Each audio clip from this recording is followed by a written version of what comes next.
சண்டை காட்சிகள் சிறப்பாக இருந்தால்தான் திரையரங்குகளுக்கே செல்வேன் என்ற லட்சியத்தோடு அமர்ந்திருப்பவர்களே வணக்கம். நாம் எல்லாம் படித்திருக்கிறோம், பட்டதாரிகளாக பணிபுரிந்து வருகிறோம். நமக்கு இது சரி, இது தவறு, இது மூட நம்பிக்கை, இதை செய்யக்கூடாது என்றெல்லாம் தெரிகிறது.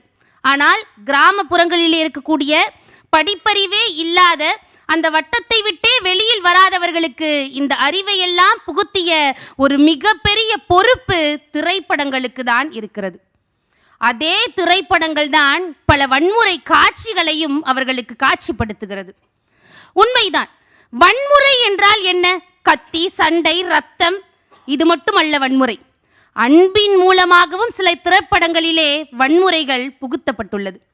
எம்டன் மகன் திரைப்படத்தை எடுத்துக்கொள்ளுங்கள். தன் மகனை கோழி ஈரல் சாப்பிட சொல்லி அவர் வற்புறுத்துகிறாரே, அது எவ்வளவு பெரிய அன்பின் வன்முறை. அது மட்டுமா? சாதிய வன்முறைகள். ஏன் சாதிகாரன் எடுத்த படையாது, வா போய் பார்க்கலாம் என்று கூட்டத்தாரை எல்லாம் கூட்டிக் கொண்டு போய் முதல் வரிசையில வேற சாதிகாரன் உட்கார்ந்திருக்கான் என்று வன்முறைகள் நிகழ்வதும் இங்கேதான்.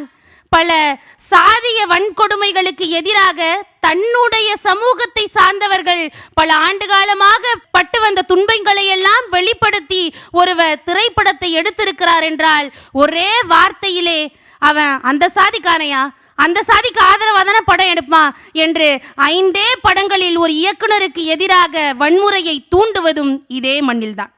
இங்கே இந்துக்கள், இஸ்லாமியர்கள், கிறிஸ்தவர்கள், ஜெயினியர்கள் என அனைவரும் ஒற்றுமையாக வாழ்ந்து கொண்டிருக்கும் போது எத்தனையோ திரைப்படங்கள் இஸ்லாமியர்களை தீவிரவாதிகளாக மட்டுமே இங்கு நமக்கு பிரதிபலித்திருக்கிறது என்றால் இது திரைப்படங்களில் எவ்வளவு பெரிய வன்முறையை தூண்டுகிறது என்பதனை நாம் சிந்தித்து பார்த்தாக வேண்டும்.